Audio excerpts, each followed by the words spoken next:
mainstream media yung sinasabi ni Pebbles na yung nagbigay ng tagtulong sa kanya, TRICOM, okay, mga traidor, hindi totoo. Gusto mo maglabasan na naman tayo? Diyos ko po, ayoko na nga maglabasan. Maglabasan na naman tayo ng airfare at saka ng mga hotel. Alright? Kasi nag-transfer din ako ng pera doon sa isa namin para sa fare nila. Hindi na nga lang sa pangalan ng mga individual doon sa kumuha ng ticket. Alright? So yun yun. So yung Hong Kong event na yun, hindi po talaga invited si Pebbles doon. Hindi rin invited si Maui doon. Hindi rin invited si Agent Morales doon. I invited them. As sabi ko naman, kahit sino naman doon, welcome. So let's share. Magtulungan tayo sa pamasahe. So yun ang kwentong yun. Alright? Grabe, ano? Minsan ikaw, maharlika, huwag ka nang tumulong. Kinausap yung sarili eh. Huwag ka nang epal. O lahat gusto mo, ganyan. Anyway, number 3. Sabi dito, nung gabing ito, sinabi ni Atty. Roque na siya ay nakatanggap, okay?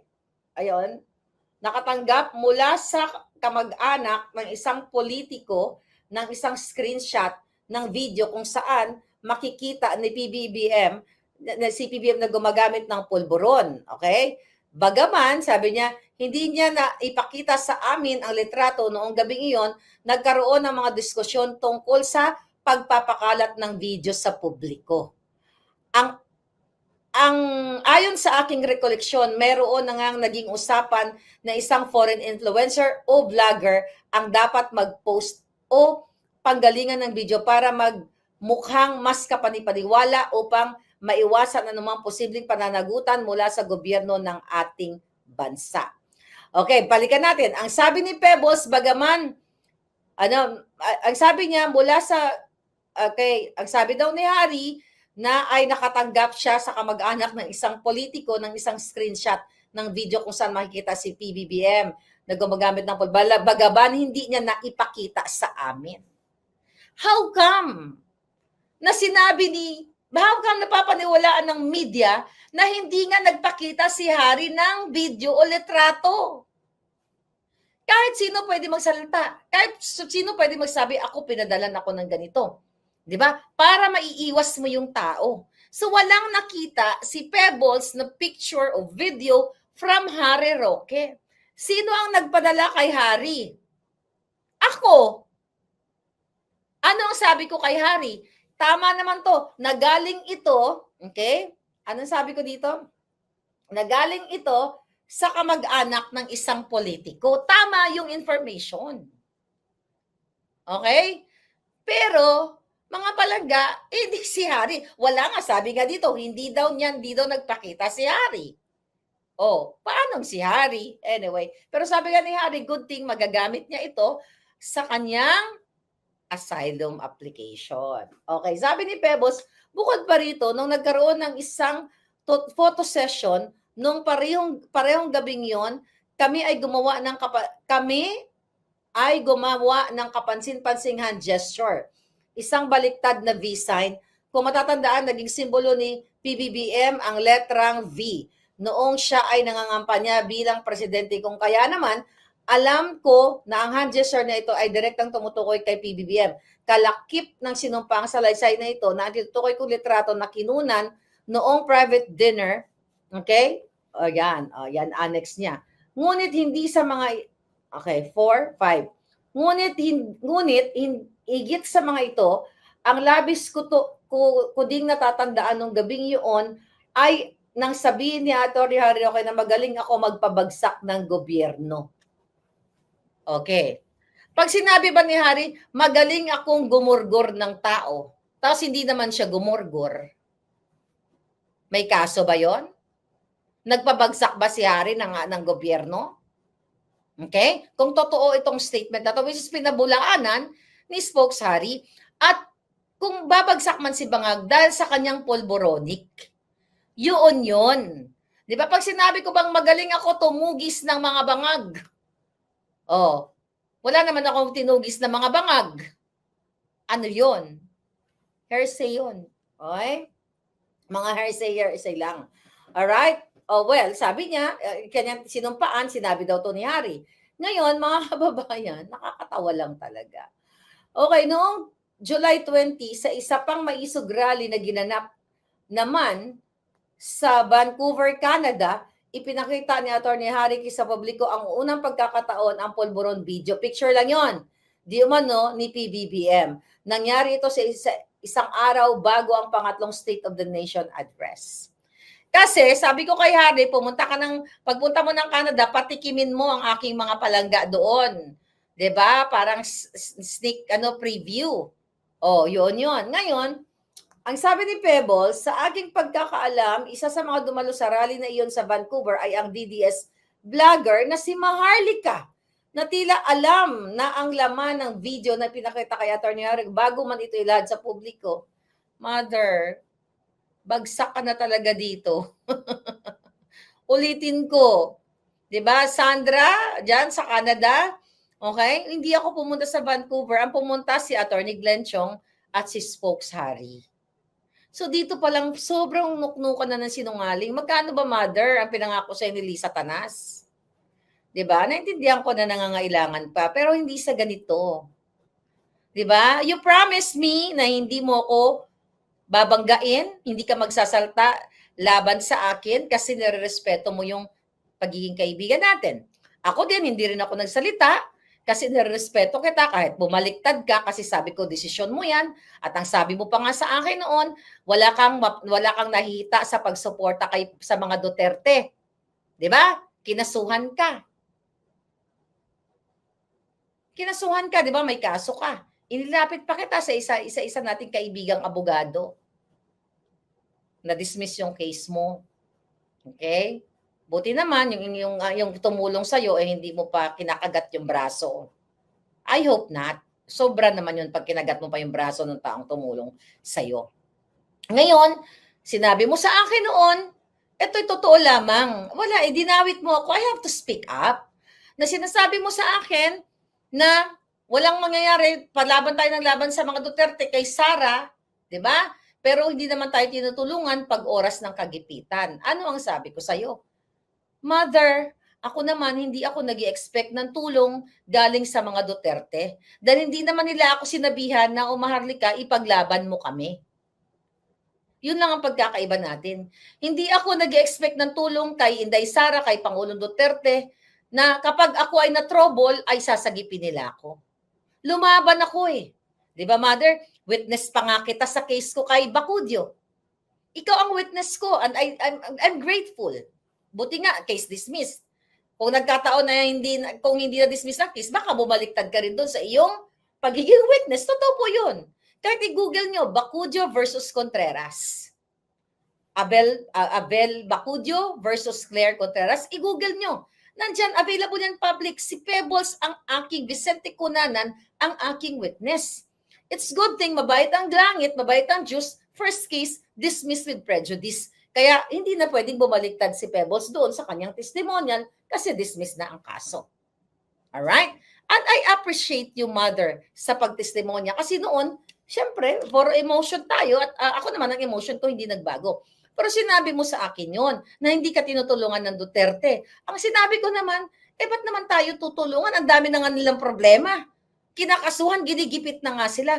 Ako may pagmamalaki ko sa mga Duterte sa lahat na sinuportahan ko kahit kay Bangag sa inyong lahat. Kung kaya ko ang mga problemang tinahak ko, dahil hindi ko naman sinabi kay Pangulong Duterte, oy, PRRD ha, ipaglaban ko kayo. Pag nagutom ako, bigyan niyo ako ng pera ha. Pag ako kinasuhan ha, iligtas niyo ako, bigyan niyo ako ng pang-abogado. Di ba? Pinili ko tong landas na ito. So lumaban ako. Hanggat kaya ko, alam mo yan, Mother, nilalabanan ko yung mga dating kalaban natin na ngayon ay kumampi ka na. Alright?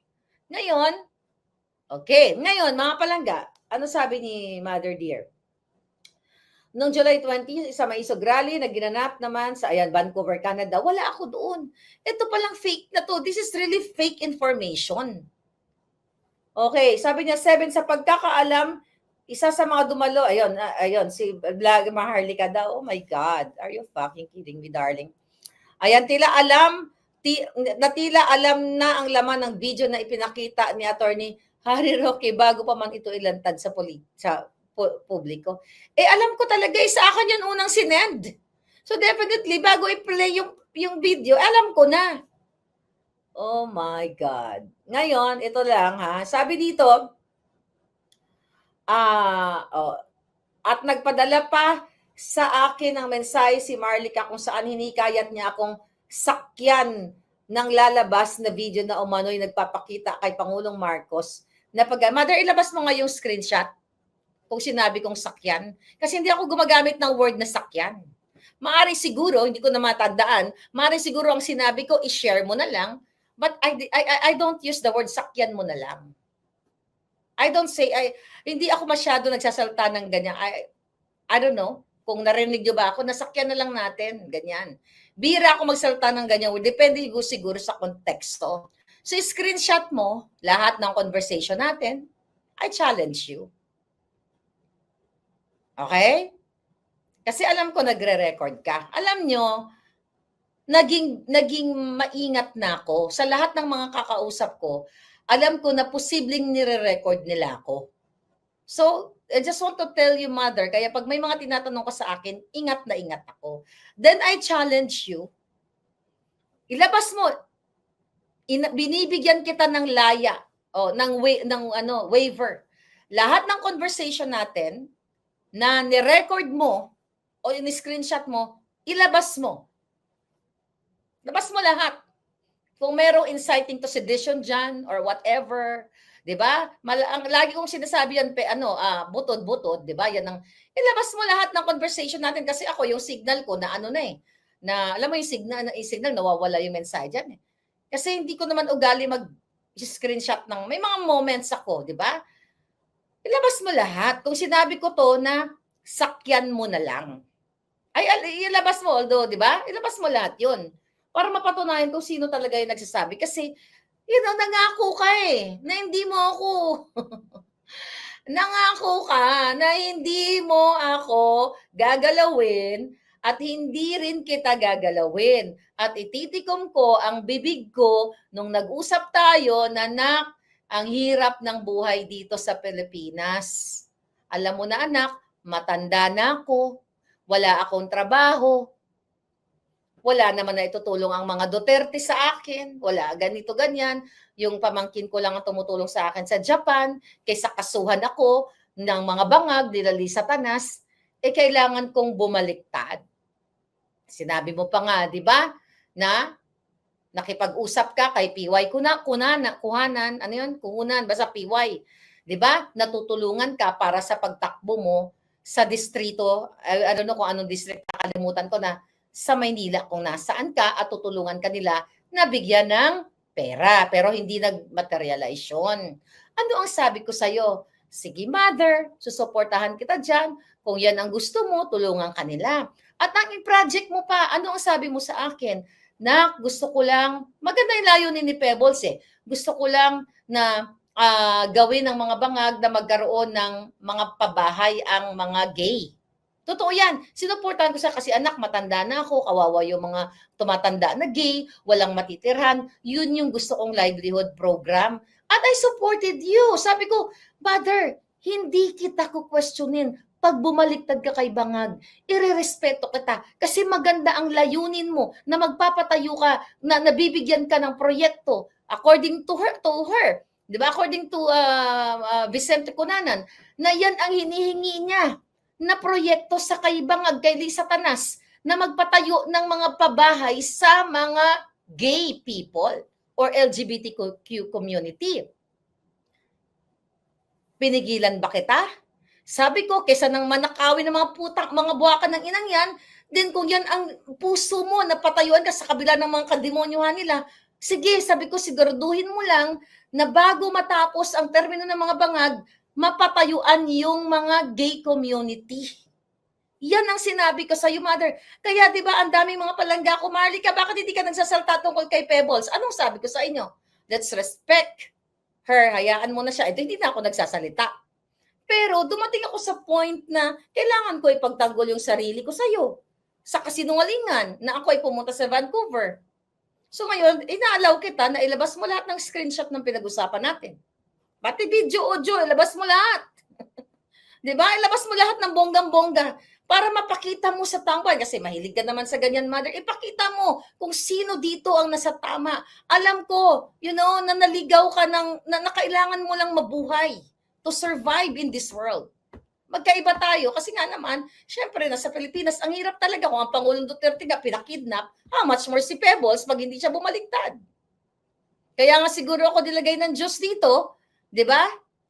Para hindi ako basta-basta magurgur at masakop ng mga buwaka ng ina. Yun yung katotohanan. Yun po ang kadahilanan. Kahit anong buyo nyo sa akin na awayin ko si Pebbles, hindi ko ginagawa. Kasi meron kaming usapang babae. Hindi. Usapang tao. Ganun kasi ako. Kahit nasabi bumaliktad ka pa, respeto kita. Opinion mo yan. Hindi ko naman kaya ibigay yung pangangailangan mo. Then go for it. Then tumahimik ako.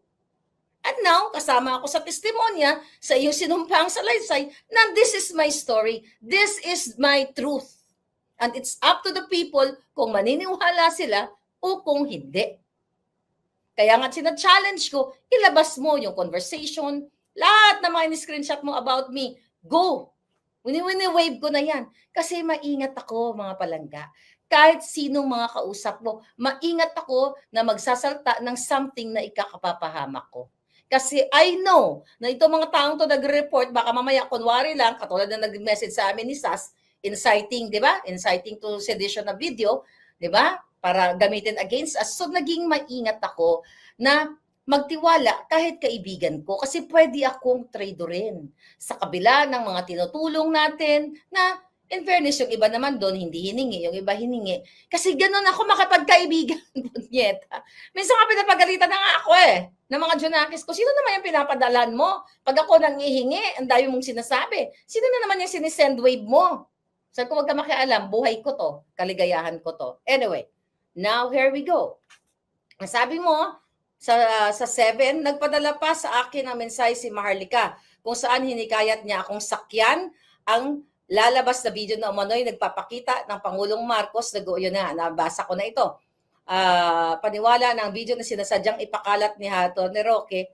Ano daw dito na sakyan ang lalabas na video na umano'y nagpapakita kay Pangulong Bangag na gumagamit ng pulburon. Kung kaya naman, dito nagtibay ang aking paniniwala na ang video na ito ay sinasadyang ipakalat ni Harry Roque ng mga at iba pang mga DDS personalities upang magdulot ng pagbatikos at kontrobersya kay PBBM bago ang kanyang SONA.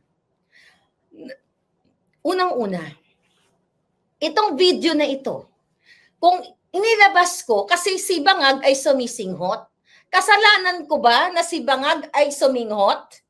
Karapatan ng mamamayang Filipino mother, and it's your duty as a Filipino citizen to protect your family, to protect your country, na dapat hindi ka pamunuan ng addictus benedictus. Alam mo yan. Pero kaya ka lang bumaliktad kasi wala kang pera.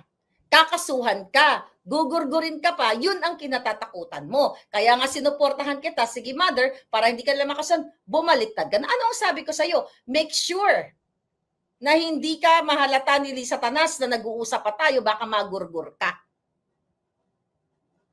Pero ngayon, I think, naniniwala na sila sa'yo na talagang totaling bumaliktad because pinangalanan mo na ako, all-out war, parang ganon. Diba? Anong sabi ko sa'yo? Protect yourself. I'm here, ganito ganyan, nandito lang ako. You know that. Naging good friend ako sa'yo. Diba? Alam mo, yung financial, wala yun eh. 'Di ba? Kusa ko naman yun eh. Pag naglalambing ka sa akin, 'di ba, nak, ganyan. I treated you like my sister. Parang, kamag-anak, ganyan. Eh, wala eh. Pinangalanan mo ako. So, I have to speak up. Right? I have to tell my truth. Ngayon, sabi niya dito, noong December 22 sa mismong araw ng SONA. Is it 22 ang SONA o 24? Pakicheck nga yung calendar, ang SONA nung last year. Alright? Okay, sabi dito, sa aking, ito, noong ika-22 ng mismong SONA, nagpadala siya sa akin ng mensahe na may kalakip na 2 version ng tinatawag na pulburon video. Ang raw at ang enhanced version. Meron na rin akong kopya ng araw ng raw at enhanced video na ito. Okay, raw. Nung pinadala ko sa'yo, is it 22? O, tama. O, tama siya. Bago ko pinadala kay Pebbles o kay Vincent Cunanan ang video, na ipalabas ko na. Kasi kung ay pinigay ko kay Pebbles ahead of time ng showing, you know, you make up your mind, mga darling. So, nung sinend ko sa kanya, naipalabas ko na sa Long Beach, California. So, the moment, tama naman siya, sinend ko na kasi naipalabas ko na eh. Pwede niya nang i-share, which is share naman niya, I believe. Diba? So, yun yung katotohanan. Kasi dapat, ako ang pinagkatiwalaan ng puting ahas, ako ang maglalabas. Diba? So, yun. Totoo, pero yung sinasabi mo, Mother na raw, brightness lang yun. Okay, I think nandito yung polvoron. Tapusin ko na muna to. Okay? Nung ika-22 Hulyo, mamaya ipakita ko sa inyo yung polvoron video Ipakita natin yung brightness. Kung paano ko, nilagay ko lang enhance, that's my term. Maybe, wrong yung term na ginamit ko. Pero in-increase ko lang yung brightness kasi medyo madilim kasi mukhang patago yung video na pagkuha. Sabi niya, noong ika-22 ng Hulyo sa mismong araw ng SONA, nagpadala siya sa akin ng mensahe na may kalakip na 2 version nang tinatawag siya ako yon. Ang araw at ang raw at ang enhanced version, mayroon na rin akong kopya ng raw and enhanced video na ito. Sa aking pagkakaalam, ang larawan na hawak ni Atty. Roque Sarali sa Hong Kong ay mula sa raw version ng video at hindi pa na-augment o na-edit noong panahong iyon. Paano mo malalaman, Mother? Ang sabi mo kanina sa una mong pahayag na sinasabi ni Harry na may video siyang may video siyang hawak pero hindi niya naipakita sa iyo. Alam mo kung ako abogado nito, case dismissed na kaagad to eh. I mean, doon sa unang, I just forgot kung anong number yon ng iyong salaysay, na sinasabi mo sa Hong Kong, sinasabi ni Harry na meron siyang video or picture ng polvoron, pero hindi niya pinakita sa'yo. Ngayon sa salaysay mo, kasi iniisa-isa ko, sa salaysay mo sa number 8, okay? Na sinasabi mo na ang larawan, na sabi mo sa iyong pagkakaalam, exact word mo, sa aking pagkakaalam, ang larawan na hawak ni Harry Roque Sarali sa Hong Kong ay mula sa raw version ng video at hindi pa na-augment. Paano mo malalaman na yung picture na sinasabi ni Harry na hindi niya pinakita sa'yo ay galing sa raw where in fact, hindi mo siya nakita? Kung nanamnamin nyo lang ang isang salaysay, mga bobo talaga ang TRICOM at mga bobo din itong mga media. Right? So yan ang katotohanan, mga kababayan. Okay. Okay, tama ba? Tama ba pagkaintindi ninyo? Ang sabi niya, sa Hong Kong, sinasabi ni Harry na mayroong picture pero hindi pinakita ni Harry. Nung pinakita ko, nung July 22, ang sinabi niya sa kanyang palagay, yun na yung video na raw. How come? Paano mo masasabi na yan, ang video na yan, ay hindi nakita ng iyong 2 eyeballs? As simple as that explanation. All right, next. Ang sabi dito, sunod na, hindi pa daw na-augment o na-edit noong panahon yon. Sa enhanced version na ipinadala sa akin, sa aking pagkakaintindi ay inedit at inaugment ang video upang magmukhang si Pangulong PBBM mismo ang nasa eksena. Dahil dito, lalong tumibay ang aking paniniwala na ang video ay sinadyang ipakalat ni Atty. Roque at ng ilang DDS personals upang magdulot ng batikos at kontrobersya laban kay PBBM Bangag bago ang kanyang SONA. Kalakip ng sinumpang salaysay na ito, ang tinutukoy kong raw ang enhanced video na pinadala sa akin ni Maharlika. Di ba pinakita nila doon? Kung kaya naman, base sa aking mga nabanggit, ako ay naniniwalang si Atty. Harry target. Mother, aminin mo man sa hindi, inutusan ka ni Satanas at ni Bangag na idiin si Harry Roque. Bakit ako ang hindi idiin? Ako ang nagpa-authenticate niyan. Di ba? Si Harry Roque talaga ang inyong target. Kasi hinahamon ko na nga yung mga amo mo eh. file a case against me. Nang ako ang ako ang nagpakita niyan. O sige, damay mo na si Roque. O kasama pa rin ako. 'Di ba? Pwede kayo mag-file ng case against me. At ngayon, ginagawa ka pa lang expert. Okay, my goodness. Now here, at siyang nagpakalat daw, si Harry talaga. Number 10, isinagawa ko ang sinumpang salaysay upang manumpa. Ito pa, nag-take ka pa ng oath. Sabi nga ni Harry, hindi ka naman niya, wala naman daw to, hindi siya kasi pinuprotektahan niya yung freedom of speech. Okay, hanapin natin yung video ni Bangag na Ro para maipakita ko sa inyo, ha?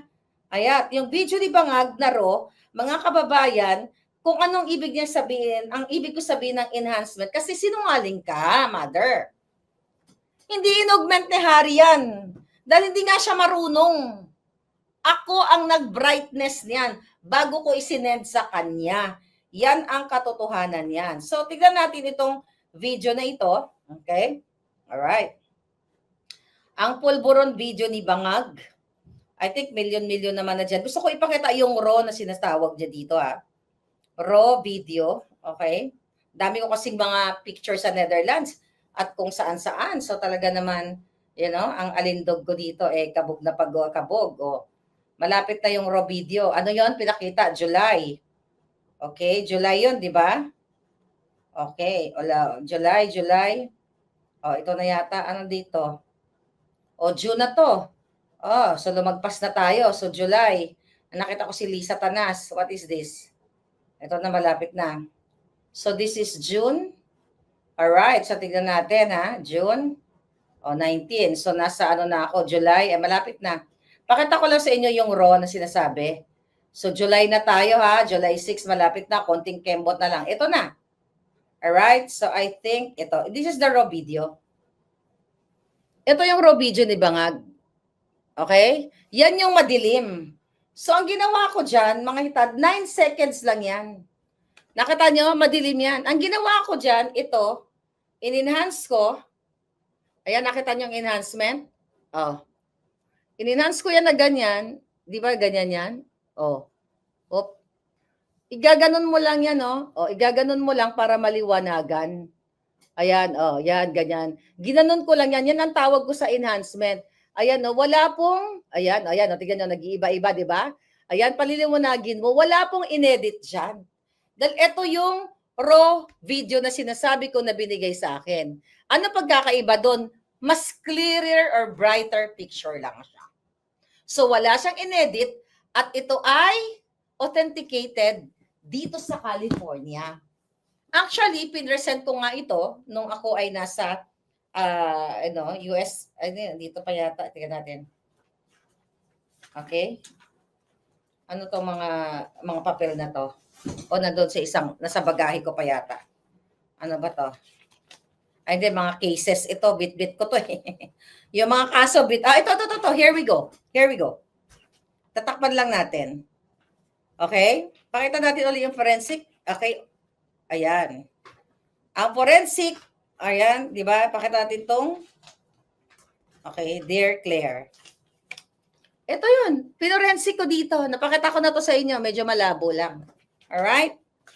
Ayan ang picture ni Bangag na may pirma ng tago muna natin ang pirma. Ito yun. Yung pinakita ko sa inyo. Okay?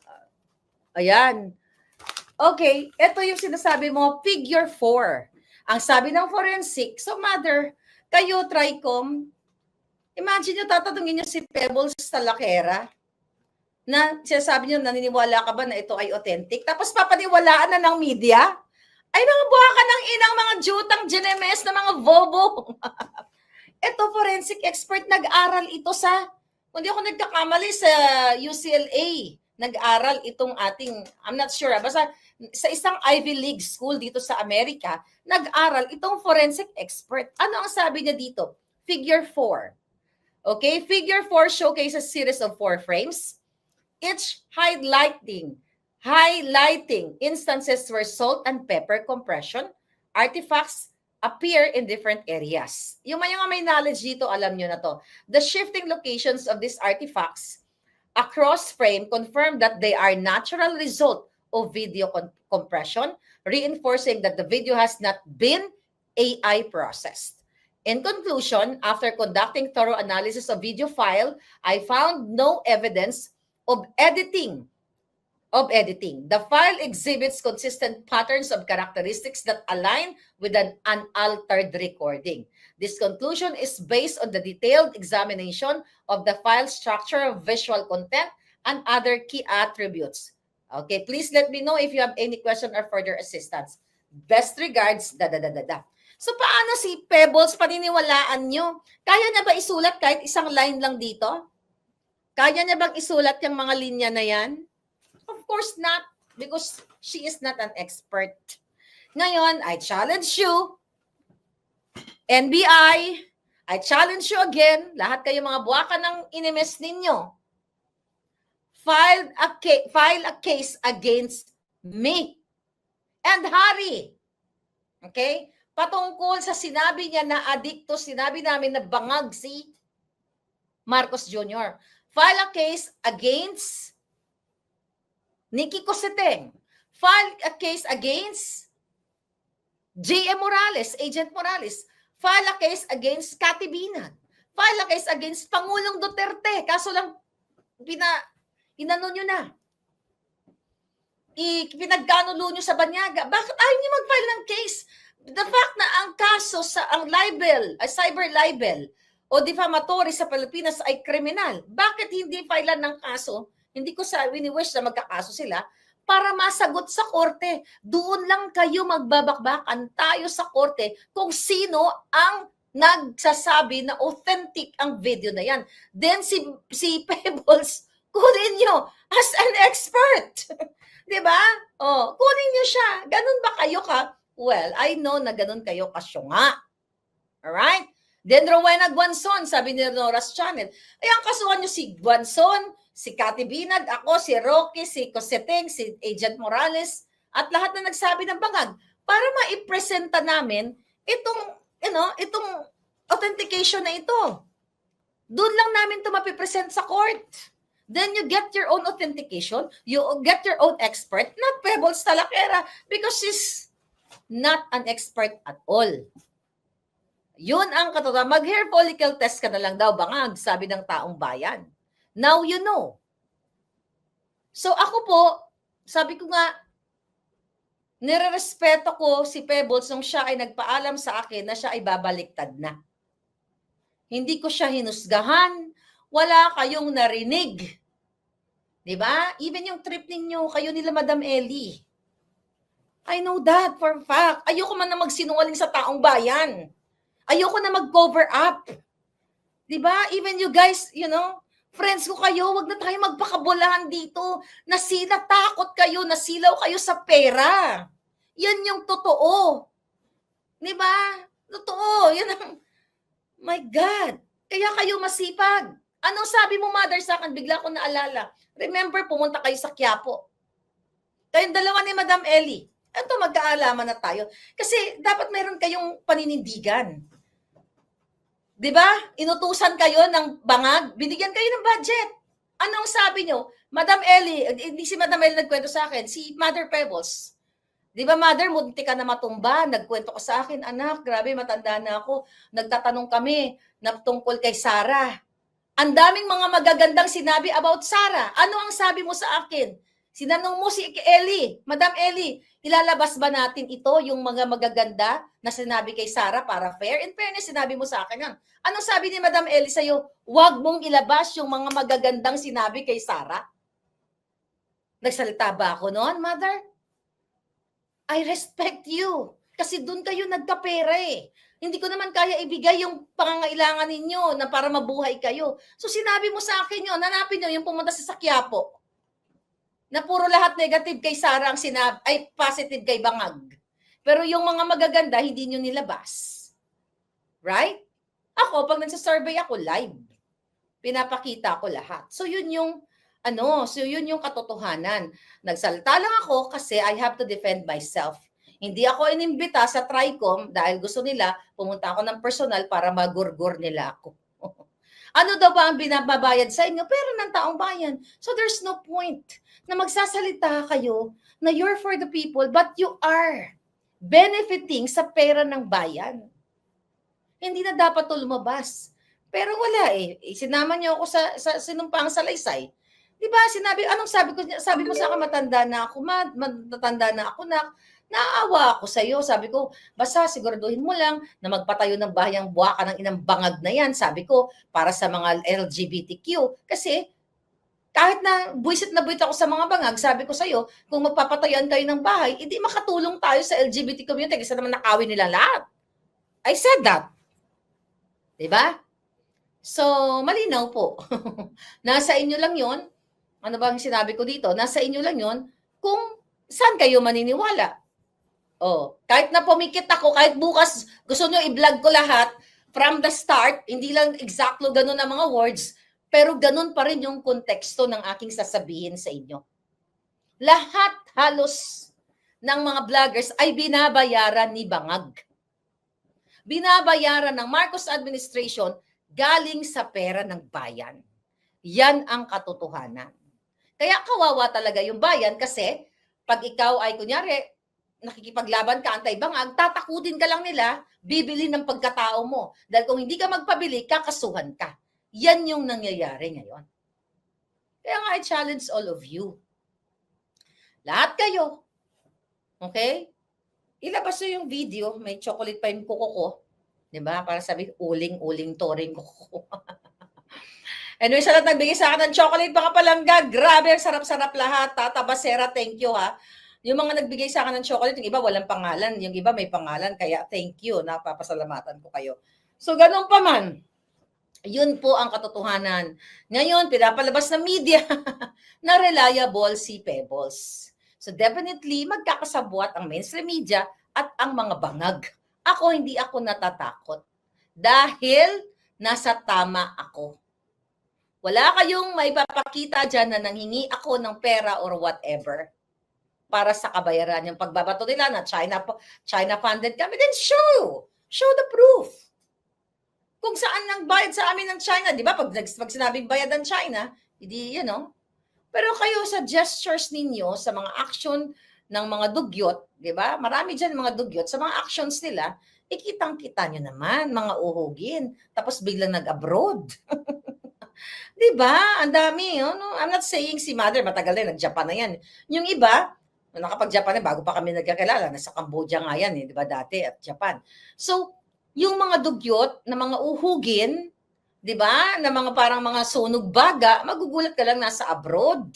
Binubusog sila ng pera ng bayan.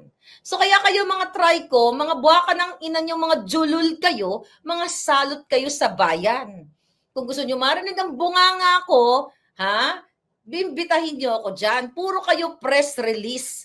Puro kayo palabas sa media na Claire Eden Contreras hindi sumipot, tangina ninyo. Paano ako sisipot? Wala nga kayo invitation. At hindi nyo kami ina-allow na mag-Zoom. So nakikita nyo yung pagiging judictus na mga ito? Right? Anyway, yun lang gusto kong sabihin. Marami pa. Okay, marami pa tayong mga susunod na topic. Hindi ko pa nga na pag-uusapan lahat ng mga topic. Mag-pulburon test ka, Marcos Jr. Ikaw ay addict po. Lumabas na ba siya? Di ba, allegedly siya ay na ospital? Lumabas na ba si Pulboronic? Hindi ko siya pinapalo, lumabas na ba o gurgur na? Kaya kawawa talaga mga Pilipino. Yung mga naninindigan, nung una, bumabaliktad kasi gustong bayaran, takutin, gurgurin, o kakasuhan. Yan ang nangyari kay Pebbles. Kaysa kanila. Okay? Tatakutin, tama nga naman. Kailan ba yun? Ang sinabi sa akin, nasabi mo, Mother, na ako na isusunod nila. Kakasuhan nila ako, so kailangan mong bumaliktad. Sabi ko, okay, sige. Kasi wala kang pambayad sa lawyer, ganyan-ganyan. Gigipitin ka, wala ka pang trabaho, ganyan-ganyan. Hirap ka, may sakit ka pa, dadadada. Eh di, I will respect you. Wala kang maririnig sa akin. Kahit bumaliktad ka. True enough, may narinig ba kayo sa akin? I said something negative? Wala. Kailangan ko lang masalita kasi sinama ako sa sinumpang salaysay. Kaya muli, this is your Palangga, Maharlika, hanggang sa huli ng hininga ng aking alindog. Hindi po tayo magpapabayad galing sa nako sa bayan. pa. Kailangan natin manindigan para sa katotohanan. Pag mag-gather tayo, lahat ng mga Duterte supporters para sa bayan, mag-gather kayo. Ako, may mga invitation ako. One day, pupuntahan ko kayo kung kaya ng aking alindog. Kailangan natin mag-birthday every day, every Saturday, every Sunday, every Friday. Sa kay Pangulong Duterte, ipakita natin tuloy-tuloy ang ating puwersa. At yun nga mga kababayan, anong masasabi niyo sa balitang ito? Maaring ihayag ang inyong opinyon at kuro-kuro sa comment section sa ibaba. Huwag din kalimutang mag-like, mag-subscribe at mag-share sa bidyong ito. Maraming salamat sa panonood.